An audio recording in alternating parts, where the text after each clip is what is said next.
Hey guys, what is up? I am finally back after fighting dengue for a little bit.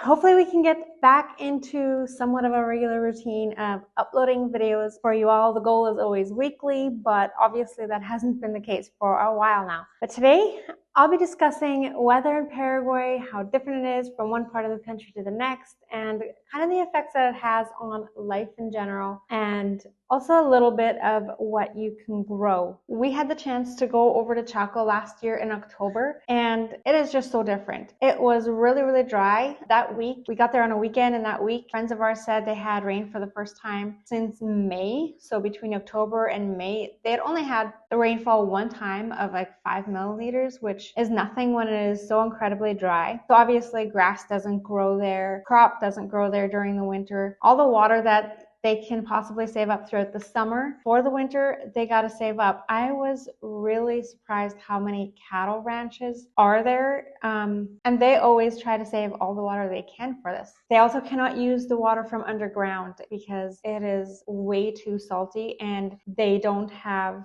systems yet to remove the salt from the water. As for growing gardens and such, it would be a little more difficult to figure out what to grow when. It is definitely possible to grow a garden, just you'd have to figure out what to grow when it comes to the amount of moisture and also the temperatures. Different vegetables and fruits can handle different temperatures. I do know you can grow sweet potatoes, mangoes grow a lot there. So you just got to figure out what and also what time of year to grow certain things. With summertime temperatures reaching anywhere between 40 and 50 degrees Celsius, they often face electrical issues. So a lot of businesses will actually choose to shut down between noon and 5 just to try to avoid any extra hassle with the electricity. And also you just want to stay inside and stay cool during that time if you can. This also does make it more costly to live there because electricity is more, it just requires a lot more work. And then often if you want to keep your house powered during those times, I mean, it's not a daily thing, but it happens often enough that a lot of people decide to keep generators,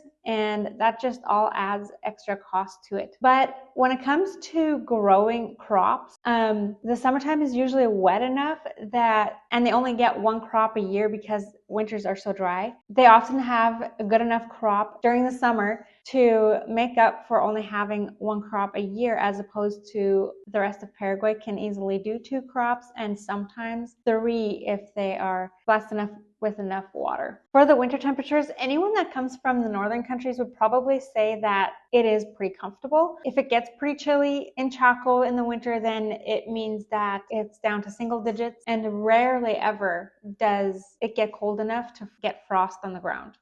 Next is the San Pedro area, and this is kind of more centered in Paraguay. So it's a little bit more in between the temperatures of Chaco and then what we're used to from the Caguasu area. It is drier there typically than what it is down here further south, but still get 2 crops a year, although they don't do quite as well, but 2 crops a year throughout the year. And then also more of a sandy dirt. And then gardening, you can grow a little more variety there. Just gotta again pick the right times of the year for different crops, but that is the case for all of Paraguay. It's just a little bit less picky because the temperatures are not as extreme when it comes to the heat as what Chaco is. In the San Pedro area, the well water is also much better than what it is in Chaco. It's not so salty. So this can easily be used for watering gardens, grass if need be, if it's a drier season, and then also used for cattle. There's also a lot more of a balance between cattle ranching and crop farming than there would be in Chaco. Because the temperatures don't get so extreme in this area, you also don't face the same electrical issues. You'd only really face them when there's more severe thunderstorms, and then you might have disruptions for a little bit here and there, but this is really not a concern at all.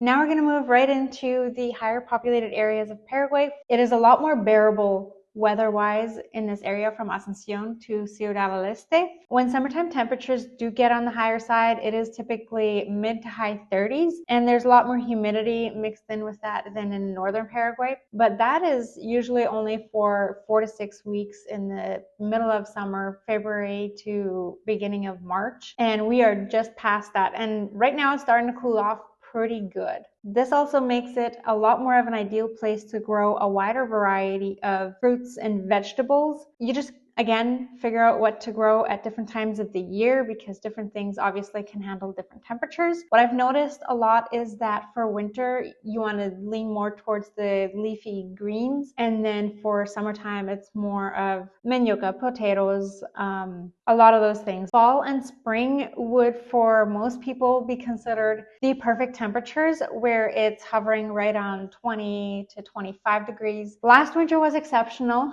Last winter, there really wasn't frost, but typically you do get frost for a couple of weeks throughout the winter overnight, but then you are back at high teens, low 20s for daytime temperatures. As for crops, like I mentioned a little bit earlier already, you can get two pretty good crops off the fields here throughout the year. And then if timing is right and you got the right amount of water, right amount of rain, then you can sometimes get it to 3 crops a year. And then cattle farming is also, a lot of Mennonites do that around here. So that it is a pretty good variety of things that you can accomplish in this stretch. As for electrical being affected by weather, temperature, and storms, it is not nearly as common here. In the past year and almost a half that we have lived here, I've only noticed like maybe 2 times where our electricity has been out for an hour or so at a time due to weather. This comes from more severe thunderstorms, but never that it is from heat. In this area of Paraguay, pretty much everybody just